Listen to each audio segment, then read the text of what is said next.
Akkam jirtu daawwattoota keenya oduun isinitti himaa jalqabarra mata dureewwan oduu isinitti himuun itti aansuudhaanis bal'ina isaatti kanan darbu ta'a.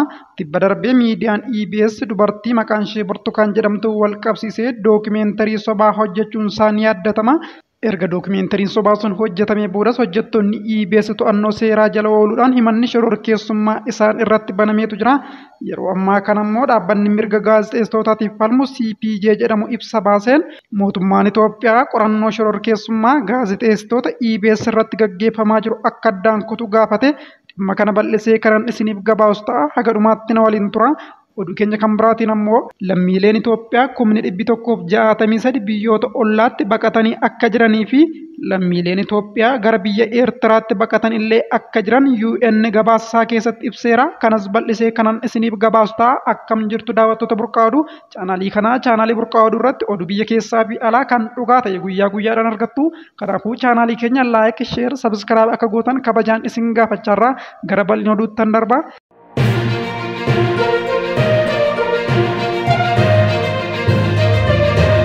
Mootummaan Itoophiyaa qorannoo shororkeessummaa gaazexeessitoota EBS irratti gaggeeffamaa jiru akka addaan kutu CPJ'n gaafate. Koreen eegumsa gaazexeessitoota CPJ'n mootummaan Itoophiyaa qorannoo yakka shororkeessummaa gaazexeessitoota EBS 7 irratti gaggeeffamaa jiru akka dhaabu gaafate. Hanqina naamusa gaazexeessummaa uumameef deebiin laatame madaalawaa miti jechuudhaanis ibseera.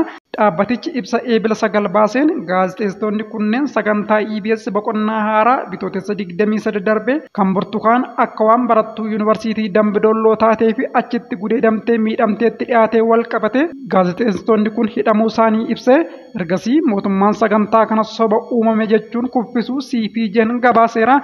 Bitootessa 27 Burtukaan dhaabbata mootummaa kan ta'e EBS irratti kan dhiyaatte yoo ta'u achitti himata guyyoota dura dhiyeessitee turte soba ta'uu ofirratti ragaa baate jechuudhaanis CPJ'n gabaase. Guyyaa tokko boodas hundeessaan EBS Amaan Fissaatsiyoon dhiifama gaafachuun miidiyaan kun qophichi soba uumame ta'uu erga sagantichi qilleensarra oolee booda akka arge dubbataniiru. CPJ'n abbaa taayitaa miidiyaa Itoophiyaa sagantaan boqonnaa haaraa haga tarkaanfii sirreeffamaa fudhatutti eebila tokkorraa kaasee dhorkuusaa hubachiiseera.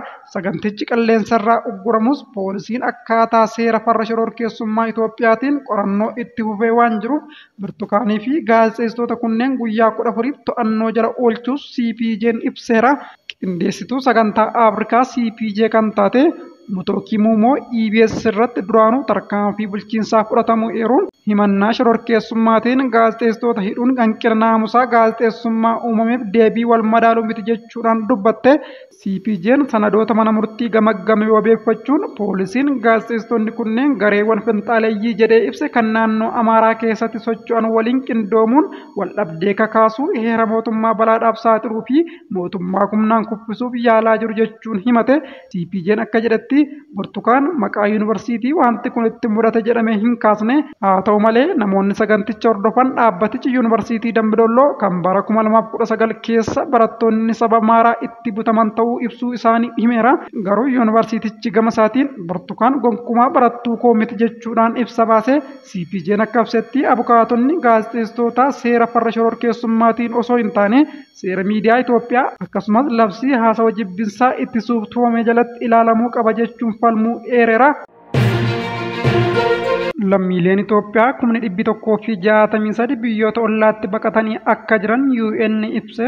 Dhaabbata mootummoota gamtoomanitti Komishineerri olaanaa baqattoota gabaasa kaleessa eebila 8 bara 2025 baaseen lammiileen Itoophiyaa 163 ta'an biyyoota ollaatti baqatanii akka jiran beeksise. Biyyoota lammiileen Itoophiyaa itti koluu galan keessaa Eertiraan tokko yoo taatu biyyattii keessatti lammiileen Itoophiyaa 15 akka argamanis ibseera.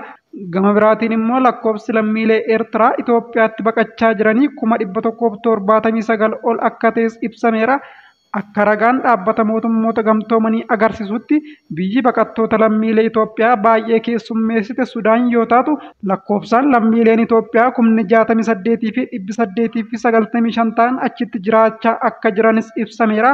Faallaa kanaan yeroo ammaa lammiileen Sudaan 93,300 fi 359 Itoophiyaa keessatti gaaddisa godhatanii akka jiraatan koomishinichi ibseera. Gama biraatiin ammoo Itoophiyaa keessatti baqattoonni biyyoota 11 ol irraa dhufan akka jiran kan ibse dhaabbatichi lakkoofsi isaanis miliyoona 1 ol akka ta'u eereetu jira. Itoophiyaa keessatti baqattoonni baay'inaan lammiilee Sudaan kibbaa ta'uu kan ibse koomishinichi lammiileen Sudaan kibbaa 430 ol akka jiranis beeksiseera. Gama biraatiin ammoo Sudaan kibbaa keessa baqattoonni Itoophiyaa 7,000 ol akka jiranis beeksise. Ragaan koomishinichaa lammiileen Somaaliyaa 360 ol Itoophiyaa keessa akka jiran kan ibse yoo ta'u, lammiileen Itoophiyaa 28 ol Somaaliyaa keessatti gaaddisa godhachuu isaanis eereetu jira. Sudaanitti aanuun baqattoonni Itoophiyaa baay'inaan kan argaman Keeniyaa keessa akka ta'an eeruun achittis lammiileen Itoophiyaa tilmaamaan 43 ta'an biyyattiitti koluu galtummaan jiraachaa akka jiran eereera. Gama biraatiin ammoo Itoophiyaatti lammiileen Keeniyaa 5,672 baqattoota ta'anii jiraachaa akka jiran akeekeera. Lammiileen Jibuutii 56,000 baqattoota ta'anii Itoophiyaa keessa jiraachaa akka jiran kan agarsiise koomishinichi lammiileen Itoophiyaa tilmaamaan 14,000 ta'an Jibuutii keessa jiraachaa akka jiranis ibseera. Lammiileen Sooriyaa 749, lammiileen Buruundii 133, lammiileen Libaanoos 27 kaampii baqattoota Itoophiyaa keessa jiraachaa akka jiran odeeffannoon koomishinichi baase ni agarsiisa. Gabaasa kanaaf Addis Istaandard wabeeffannee egaa daawwattoota keenya oduu isaatii kanaaf isiniif qindeesse kana gammaatti hordoftanidha. Sa'aatii muraasa booda immoo oduu biraan haga walitti deebinutti nagaan na tura.